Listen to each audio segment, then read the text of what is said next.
오늘부터는 빌립보서의 말씀을 살펴보려고 합니다. 오늘은 첫 번째 시간으로 주 안에서 피어나는 기쁨이라는 제목으로 빌립보서 1장 1절부터 11절까지의 내용을 살펴보기 원합니다.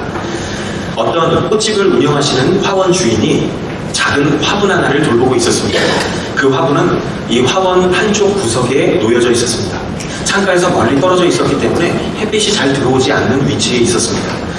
이 화원을 방문한 사람들은 그 화분을 볼 때마다 이렇게 생각했다고 해요. 저렇게 어두운 곳에 있는데 잘 자랄 수 있을까?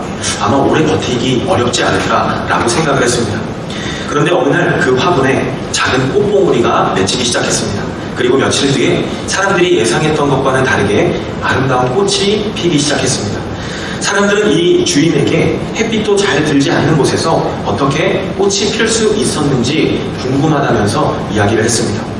이 주인은 이렇게 얘기했습니다. 겉으로 보기에는 어두운 자리에 있는 것처럼 보였지만 뿌리가 살아있었고 그리고 필요한 물과 영양을 계속 공급받았기 때문에 때가 되었을 때 꽃이 필 수 있었습니다. 라고 이야기를 했다고 합니다. 사랑하는 여러분, 우리의 삶에도 햇빛이 잘 들지 않는 것 같은 그러한 시간들이 있습니다. 그럼에도 불구하고 우리 모두는 기쁨을 추구하며 살아갈 때가 있습니다. 행복하기를 원하고 마음이 평안하기를 원하죠. 그런데 우리의 기쁨은 눈에 보이는 상황에 영향을 받을 때가 많이 있습니다. 일이 잘 풀리면 기쁘고 또 일이 뜻대로 되지 않으면 마음이 상하기도 합니다. 누군가가 나를 인정해주면 내가 힘이 막 나기도 하지만 또 관계가 누군가와 어려워지면 기쁨도 사라지기도 합니다. 건강할 때는 감사하다가도 몸이 아프면 마음이 흔들리기도 합니다. 계획한 일이 잘 되면 하나님께 감사한 마음이 생기기도 하면서 또 반대로 예상치 못한 어려움이 찾아왔을 때에는 마음속에서 힘든 생각들이 올라오기도 합니다. 그래서 대부분의 사람들은 기쁨을 얻기 위해서, 유지하기 위해서 환경을 바꾸려고 시도합니다. 물론 환경도 중요하고 문제가 해결되는 것도 필요합니다. 그런데 성경이 말하고 있는 이 기쁨은 눈에 보이는 형편이 좋아졌을 때 느끼게 되는 단순한 감정을 넘어서 주님 안에서 믿음의 뿌리를 내린 사람들에게 하나님께서 주실 수 있는 선물이라고 성경은 우리에게 말씀합니다. 오늘 본문에 나오는 사도 바울의 상황을 보면 그렇습니다. 바울은 지금 자유로운 몸이 아니라 감옥에 갇혀있는 상태입니다.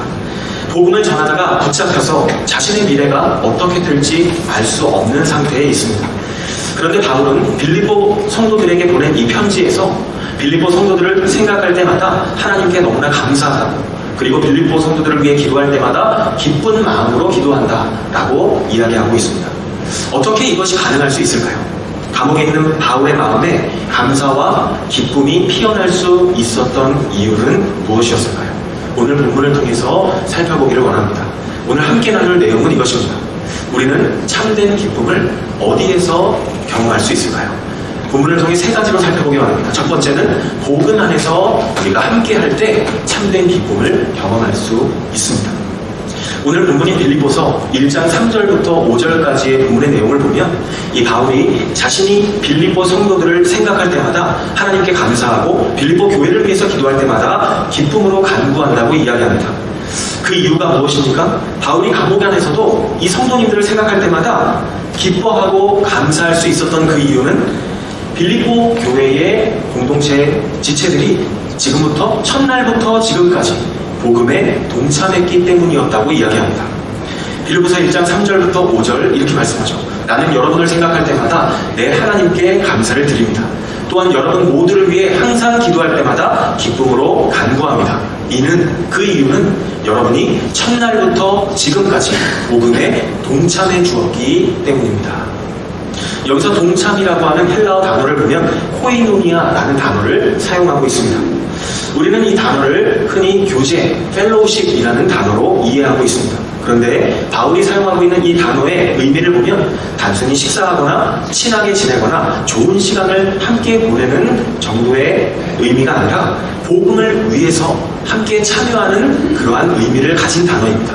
바울은 의도적으로 코이노니아라고 하는 이 단어를 사용하고 있습니다. 복음을 위해서 마음과 시간과 삶을 함께 동역하는 것을 이야기하는 것이죠. 빌립보 성도들은 바울의 사역을 바라보기만 했던 사람들이 아니었고 바울과 함께 복음의 길을 동참해서 걸어갔던 사람들이었습니다. 기도로 바울을 도왔고 그리고 필요를 채우면서 함께했고 그리고 복음이 전해지는 모든 과정들 속에서 함께 마음을 모았습니다. 그래서 바울은 감옥 안에 있었지만 빌립보 공동체를 생각할 때마다 감사할 수 있었습니다. 사도행전 16장에 보면 이 빌립보 교회가 어떻게 세워지는지 그 과정을 보여주고 있습니다. 바울은 원래 가서 복음을 전하고 싶었던 지역이 있었습니다. 그런데 하나님께서 2번씩이나 바울을 막으셨습니다.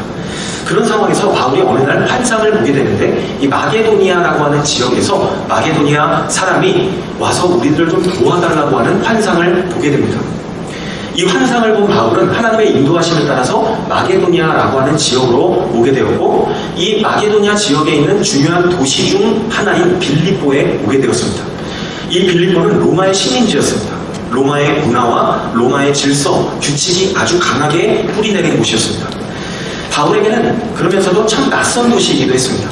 그런데 하나님께서는 바로 그 지역에서 복음의 문을 열어주셨습니다. 바울이 처음에 이곳에 와서 기도할 곳을 찾다가 강가에 모여있던 여인들을 발견하게 됩니다. 그리고 그 여인들 중에는 루디아라고 하는 여인이 있었습니다. 성경은 루디아가 자주색 옷감을 파는 사람이었다고 이야기합니다. 이때 당시에 고대 시대에 자주색 옷감을 이야기하는 것은 아주 비싼 원단을 이야기하는 것입니다. 루디아는 누가 봐도 생활이 안정된 사람이었습니다. 그러나 사실 그녀의 마음속에는 복음이 필요했다는 것을 우리가 엿볼 수 있습니다. 성경을 보면 하나님께서 바울을 통해서 루디아의 마음을 열었다라고 이야기합니다. 그리고 루디아는 바울이 전했던 복음을 받아들였습니다. 루디아는 이렇게 예수님을 영접한 다음에 자신의 집을 오픈해서 바울과 함께하는 사람들을 섬겼습니다. 그리고 그 뒤에 나오는 내용을 보면 바울과 실라가 감옥에 갇히게 되죠. 이 빌립보에서 감옥에 갇혔을 때 하나님께서는 감옥 안에서도 복음의 문을 닫지 않으셨습니다.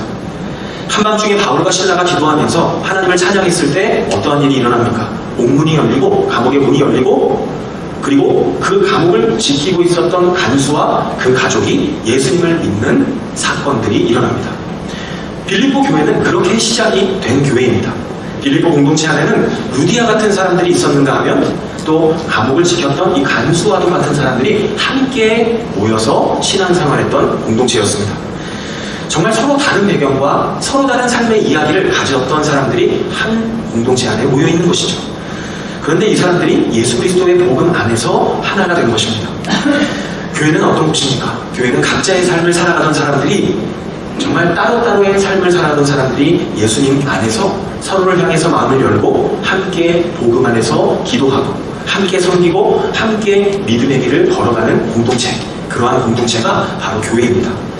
바울은 그런 빌립보 교회 공동체를 생각할 때마다 기뻐했습니다. 이 빌립보 공동체는 바울에게 복음의 동역자였고 그리고 바울의 사역을 위해서 마음을 나누었던 사람들이었습니다. 그리고 바울에게는 생각할 때마다 감사와 기쁨의 제목이기도 했습니다. 빌립보서 4장의 15절 16절의 말씀에 보면 바울은 빌립보 성도들이 자신이 마게도냐를 떠난 이후에도 여러 차례 자신에게 필요한 것들을 보내주기도 하고 함께 동역했다라고 하면서 감사를 이야기하고 있습니다.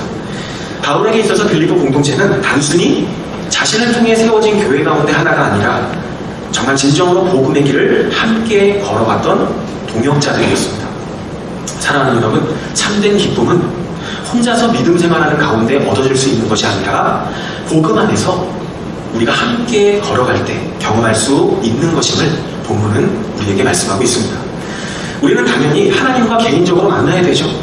구원은 하나님과 나 사이의 개인적인 관계 속에서 시작이 됩니다. 그리고 신앙생활은 당연히 하나님 앞에서 내가 말씀을 읽고 기도하면서 하나님 앞에 내가 먼저 바로 서야 합니다. 그런데 동시에 하나님은 우리를 혼자만의 신앙으로 부르지 않으셨다는 것을 우리는 알아야 합니다. 하나님은 우리를 공동체로 부르셨습니다. 그래서 함께 예배하고 또 함께 섬기게 하셨습니다. 그리고 함께 복음을 위해 살아가도록 우리를 공동체로 부르셨습니다. 오늘 본문 6절에 보면 바울이 이렇게 말합니다. 여러분 안에서 선한 일을 시작하신 분이 그리스도 예수의 날까지 그 일을 성취하실 것을 나는 확신합니다. 바울은 이 공동체를 통해서 하나님의 일하심을 보았습니다. 하나님께서 이 공동체 지체들의 믿음을 자라게 하시고 또 이들의 삶을 복음에 합당하게 이끌어 가실 것을 또한 확신한다라고 이야기합니다. 확신한다라고 말할 만큼 굳게 믿었습니다. 이 구절에서 말하고 있는 선한 일, 이 선한 일은 단순히 착한 일을 이야기하는 것이 아니라 하나님께서 복음을 통해서 한 사람을 구원하시고 그리고 예수님을 닮아가게 하시는 그 하나님의 일하신 전체를 선한 일이라고 설명하고 있습니다. 여러분, 하나님은 우리 안에서 시작하신 일을 멈추지 않으십니다. 우리가 처음 예수님을 믿었던 그 순간부터 지금까지 하나님은 우리의 마음을 지금도 만지고 계시고 다듬어 가고 계시고 우리의 믿음을 자라게 하고 계시고 우리의 삶을 통해서 하나님의 뜻을 이루어 가고 계십니다. 우리는 우리의 삶 속에서 벌어지는 모든 일들을 다 볼 수 없습니다. 우리가 다 알 수 없습니다. 그러나 하나님은 보이지 않는 그 자리에서까지도 우리가 하나님께 드리는 사랑과 수고를 하나님은 기억하고 계십니다. 그리고 그 수고를 통해서 우리 자신들과 또 주님의 몸된 교회를 자라가게 하고 계십니다. 사랑하는 여러분, 우리 안에 복음의 동역자가 있습니까? 힘들 때 함께 기도해주고 낙심할 때 말씀으로 서로를 붙잡아주고 믿음이 약해졌을 때 함께 예배의 자리로 나를 이끌어줄 수 있는 그러한 동역자들이 있습니까? 그런 사람이 있다면 정말 큰 하나님의 은혜입니다. 그리고 내 자신도 누군가에게 그런 사람이 되어줄 수 있다면 하나님께서 우리를 보시면서 얼마나 기뻐하실까요? 저는 우리 공동체 안에 그런 분들이 참 많이 계시다는 것이 얼마나 감사한지 모릅니다. 이번 한 주간 나와 함께 믿음의 길을 걸어온 사람, 나를 위해서 기도해준 사람, 말없이 교회를 섬기는 사람, 어려운 가운데서도 믿음을 지키는 누군가가 떠오른다면 그 사람에게 감사의 마음을 전해보시기 바랍니다. 당신이 있어서 참 감사하다고, 함께 믿음의 길을 걸어갈 수 있어서 하나님께 참 감사하다는 그 말을 전해보실 수 있기를 바랍니다. 우리는 참된 기쁨을 어디에서 경험할 수 있습니까? 첫 번째로 복음 안에서 함께할 때 경험할 수 있습니다. 두 번째로 우리는 참된 기쁨을 어디서 경험할 수 있을까요? 두 번째는 예수님의 마음으로 사랑할 때 우리는 참된 기쁨을 경험할 수가 있습니다. 오늘 보면 빌립보서 1장 7절 말씀에 보면 바울이 이런 이야기를 합니다. 성도들을 향해서 내가 여러분을 마음에 품고 있습니다 라고 이야기합니다. 그러면서 8절에 보니까 내가 그리스도 예수의 마음으로 여러분 모두를 사모합니다 라고 이야기합니다. 여기서 마음이라는 단어를 보면 예수님의 마음 할 때 마음이라는 단어를 원어로 보면 이것을 직역하면 내장이라는 의미를 가지고 있는 단어입니다. 우리가 너무 안타까운 일을 겪을 때 가슴이 미어진다고 이야기를 하죠. 속이 끓어오른다고 이야기합니다. 그리고 정말 사랑하는 사람을 생각할 때 우리는 마음속 깊은 곳에서부터 무언가 올라오는 마음들을 경험하기도 하죠. 이 고대인들은 이러한 마음이 내장에서부터 올라온다고 생각을 했습니다. 그렇게 유래를 한 단어가 바로 이 마음이라는 단어입니다. 바울이 말하는 이 마음이 바로 마음속 깊은 곳에서 솟아나오는 사랑의 마음입니다. 그런데 이 마음은 바울 자신에게서 나오는 마음이 아니라 예수님의 마음에서부터 흘러나오는 마음, 예수님의 사랑의 마음이라고 이야기를 합니다. 저는 이 구절을 읽으면서 참 많이 은혜를 받았습니다. 우리의 사랑에는 한계가 있지 않습니까? 처음에는 이해할 수 없고, 우리가 처음에 누군가를 봤을 때 이해해 줄 수 있고 참아줄 수 있겠죠. 그런데 시간이 지나면 어떻습니까? 마음이 힘들고 무거워질 때가 있죠. 그러면서 이런 생각을 할 때가 있지 않습니까? 내 힘으로 사람을 품는 일이 이렇게 어렵구나, 쉬운 일이 아니구나 라는 것을 생각할 때가 있지 않습니까? 여러분, 그래서 우리에게는 예수님의 마음이 필요합니다. 성경을 보면 예수님은 사람들을 보실 때 참 긍휼히 여기는 마음이 많으셨습니다. 목자 없는 양처럼 방황하는 사람들을 불쌍히 여기는 마음이 예수님 안에 있으셨어요. 그리고 몸이 아픈 사람들을 보실 때에도 긍휼한 마음으로 그 사람들을 보셨습니다. 이때 당시에 사람들이 다 피해 다녔던, 외면했던 세리, 죄인들을 예수님은 만나주셨습니다. 그리고 슬픔 속에 있었던 사람들, 대표적으로 마리아나 마르다를 보시면서 함께 우셨던 분이 예수님이었습니다. 십자가에 달렸던 순간까지도 예수님은 자신을 십자가에 못 박은 사람들을 위해서 기도하셨습니다. 바울은 바로 이러한 예수님의 마음으로 빌립보 성도들을 사랑한다 라고 지금 이야기를 하고 있습니다. 사실 지금 바울은 감옥에 있지 않습니까? 감옥에 있으면 자기 문제에만 마음이 집중되고 마음이 머물기가 쉽습니다.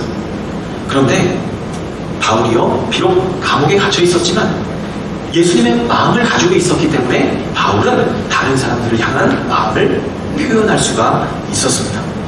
바울의 마음은 닫혀 있었지만 여전히 빌립보 성도들을 향해 열려 있었다는 것을 알 수가 있습니다.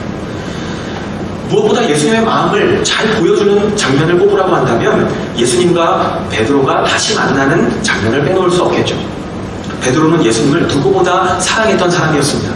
다른 제자들보다 더 열정이 있었고, 그리고 뭐든지 앞장서서 가장 앞에서 예수님을 따랐던 사람이 바로 베드로였죠. 그런데 예수님께서 붙잡히시던 그날 밤에 베드로는 너무나 두려워서 예수님을 3번이나 부인했습니다. 성경은 그 후에 베드로가 심하게 울었다, 통곡했다라고 이야기합니다. 베드로는 아마 깨달았을 거예요. 내 의지와 내 마음이 얼마나 연약하고 보잘것없었는지를 절실히 깨달았을 겁니다. 그런데 그 이후에 부활하신 예수님께서 베드로를 찾아오셨습니다. 요한복음 21장에 보면 예수님은 갈릴리 해변가에서 베드로를 찾아오십니다. 그리고 베드로에게 너가 정말 나를 사랑하니? 라고 3번이나 물으시죠. 그리고 대답하는 베드로에게 주님의 양을 먹이라고 말씀하십니다. 베드로를 다시 사명의 자리로 부르셨습니다. 예수님의 사랑은 어떤 사랑일까요? 과거에만 머무르는 사랑이 아니라 다시 주님의 길을 걷게 하는 그런 사랑이라는 것을 알 수 있습니다. 베드로는 예수님의 사랑 안에서 결국 다시 일어섰고, 예수님께서 승천하신 후에는 성령 충만함을 받아서 담대하게 복음을 전하는 그런 사역자가 되었습니다. 승천하신 예수님께서 이 베드로의 모습을 보시면서, 이 베드로가 다시금 믿음의 길을 걸어가는 그 모습을 보시면서 얼마나 기뻐하셨을까요? 우리가 예수님의 마음으로 누군가를 사랑한다는 것은 그 사람 안에서 일하시는 하나님의 은혜를 믿고, 그리고 그 사람을 그렇게 믿음으로 바라보는 것입니다. 그리고 그 사람의 주님 안에서 믿음으로 걸어갈 수 있도록 사랑으로 기다려주는 것이죠. 그것이 바로 예수님의 마음입니다. 그럴 때 우리는 참된 기쁨을 경험할 수가 있습니다. 우리는 참된 기쁨을 어디에서 경험할 수 있습니까? 두 번째는 예수님의 마음으로 사랑할 때 우리는 하나님이 주시는 참된 기쁨을 경험할 수 있습니다. 마지막 3번째로 우리는 참된 기쁨을 어디에서 경험할 수 있을까요? 3번째는 바로 영적인 성숙을 추구할 때, 영적인 성숙을 이루어갈 때 우리는 참된 기쁨을 경험할 수 있습니다. 오늘 본문 마지막 부분 9절부터 11절까지의 말씀을 보면 이 빌립보 성도들의 영적인 성숙을 위해서 바울이 기도하고 있는 장면을 볼 수가 있습니다. 자, 9절부터 11절은 이렇게 말씀하죠. 나는 여러분의 사랑이 지혜와 모든 총명으로 더욱 풍성하게 돼서 최선의 것이 무엇인지를 분별할 수 있게 되기를 기도합니다. 그래서 여러분이 그리스도의 날까지 순결하고 흠이 없이 지내 예수 그리스도로 인한 의의 열매로 충만해져서 하나님께 영광과 찬송을 돌리게 되기를 기도합니다. 한마디로 이야기한다면 빌립보 공동체의 영적인 성숙을 위해서 기도하고 있는 것입니다. 우리는 사랑이라는 말을 들을 때 따뜻한 감정을 먼저 떠올릴 수 있습니다. 그런데 바울이 지금 이야기하죠. 9절에 보면 이렇게 말하죠. 여러분의 사랑이 그냥 사랑이 아니라 지혜와 모든 총명을 겸비한 사랑이라고 이야기합니다. 여러분, 성경이 말하는 사랑은 단지 감정적인 영역에만 머물러 있지 않습니다. 성경이 말하는 사랑은 하나님을 아는 지식과 연결되어 있다는 것을 알 수 있습니다. 하나님께서 무엇을 기뻐하시는지, 무엇이 정말 사람을 살리는 길인지, 그리고 무엇이 하나님께 정말로 영광이 되는지, 그것을 우리가 알아야만 바르게 사랑할 수가 있는 것입니다. 진리를 알고, 그리고 하나님이 기뻐하시는 것이 무엇인지를 우리가 실제적으로 분별할 수 있어야 우리는 사랑이라는 이름으로 무책임하게 행동하지 않을 수가 있습니다. 그래서 바울은 9절 말씀에서 빌립보 공동체가 사랑과 지혜가 그리고 총명이 풍성하게 되기를 원한다라고 기도하고 있고, 10절에서는 뭐라고 이야기합니까? 최선의 것이 무엇인지를 분별할 수 있게 해달라고 기도합니다 라고 이야기합니다. 최선의 것, 다른 말로 하면 가장 좋은 것이 무엇인지, 가장 선하고 가장 좋은 것이 무엇인지를 분별할 수 있게 해달라고 기도합니다 라고 이야기합니다. 여러분, 우리는 참 바쁜 시대에 살아가고 있습니다. 그런데 바쁜 우리의 삶 속에서 무엇이 나에게 가장 중요한지, 무엇이 나에게 가장 선한지, 가장 좋은 것인지 우리가 분별하지 못한다면 우리는 기쁨을 잃어버릴 수밖에 없습니다. 사람은 그런 것 같아요. 바쁘면 바빠질수록 중요한 일보다는 급한 일에 끌려가기가 쉬운 존재인 것 같습니다. 그러다 보면 정작 어떻게 될까요? 우리의 영혼을 살리는 일, 하나님 앞에서 내가 머무르는 그 일, 그리고 하나님께서 나에게 보내주신 사람들과 진솔하게 나누고 또 가족이나 가까운 사람들과 대화하는 그러한 일들, 또 누군가를 위해서 기도하는 일들을 뒤로 자꾸만 미룰 수밖에 없게 됩니다. 그래서 바울이 10절에서 이야기하죠. 최선의 것, 다른 말로 하면 가장 좋은 것을 분별하게 해달라고 기도합니다. 이렇게 말합니다. 우리는 성경에 나오는 마르다와 마리아의 이야기를 알고 있습니다. 마르다는 예수님이 오신다는 소식을 듣고 예수님을 대접하기 위해서 바빴습니다. 그 섬김도 참 귀한 일이죠. 예수님을 잘 대접하고자 하는 그 마음도 너무나 귀한 마음입니다. 그런데 마르다는 너무 많은 일에 마음이 빼앗기면서 기쁨을 잃어버렸습니다. 반면에 마리아는 예수님의 그 발 앞에 앉아서 말씀을 드렸습니다. 예수님은 마리아가 좋은 것을 택했다라고 이야기합니다. 이 말씀은 섬기지 말라는 뜻이 아니라 어떤 상황에서도 내가 먼저 예수님을 붙잡고 있는가 하는 것을 점검해 봐야 된다는 뜻입니다. 사랑하는 여러분, 우리는 좋은 일을 많이 하면서도 기쁨을 잃어버릴 수 있습니다. 교회 일을 하면서도 또 가정을 위해 애쓰면서도 그리고 자녀를 위해 헌신하면서도 기쁨을 잃어버릴 수 있습니다. 왜 그렇습니까? 주님보다 일을 앞세우고 정말 사랑하는 마음, 예수님의 마음보다 눈에 보이는 성과를 앞세울 수 있기 때문에 그렇습니다. 그래서 바울은 이야기합니다. 최선의 것, 정말 중요한 것, 정말 좋은 것이 무엇인지를 분별하게 해달라고 기도합니다. 라고 이야기합니다. 여러분, 오늘 저와 여러분의 삶 속에서 정말 중요한 것, 가장 중요한 것, 그것이 무엇입니까? 지금 내가 붙잡아야 할 것, 다른 건 다 내려놓는다 할지라도 끝까지 붙잡고 있어야 할 그것은 무엇입니까? 바울은 우리가 가장 중요한 것, 가장 선한 것, 그것을 우리가 분별할 수 있을 때 우리가 주님 앞에서는 그날까지 순결하고 흠없는 사람으로, 다시 말하면 성숙한 사람으로 자라갈 수 있다라고 이야기합니다. 그리고 11절에 보면 예수 그리스도로 말미암아 의의 열매가 충만해져서 하나님께 영광과 찬송이 되기를 기도한다라고 이야기합니다. 자, 여기 보면요, 이 구절에 보면 바울은 의의 열매를 내 힘으로 맺을 수 있는 것이 아니라 예수님으로 말미암아 맺을 수 있는 것이라고 말합니다. 우리가 예수님 안에 거할 때, 우리가 주님의 말씀을 붙들고 성령님을 의지하면서 믿음으로 살아갈 때, 그때 우리 안에 의의 열매가, 기쁨의 열매가 맺히기 시작하는 것입니다. 예수님도 요한복음 15장에서 말씀하셨죠. 내가 포도나무고 너희가 가지라고 말씀하셨습니다. 가지는 스스로 열매를 만들 수 없습니다. 가지는 포도나무에 붙어 있을 때에만 열매를 맺을 수 있습니다. 우리도 마찬가지죠. 기쁨을 억지로 만들어 내려고 하면 어떻습니까? 지치죠? 할 수 없습니다. 성숙함을 내 힘으로 이루려고 하면 지칠 수밖에 없습니다. 그러나 우리가 예수님께 붙어 있을 때, 예수님의 생명이 우리 안에 흘러가면 흘러갈수록 우리의 삶에는 열매가 저절로 맺히기 시작합니다. 주님 안에서 피어나는 이 기쁨은 억지로 만들어내는 것이 아니라 예수님께 붙어있는 사람의 삶 속에서 자연스럽게 맺히는 열매 가운데 하나가 기쁨이라는 것을 성경은 우리에게 말씀합니다. 오늘 설교를 시작하면서 말씀드린 꽃처럼 겉으로 보기에는 어두운 자리에 있는 것처럼 보이지만 뿌리가 살아있으면 꽃은 피어난다는 것을 말씀드렸습니다. 우리의 삶도 그렇습니다.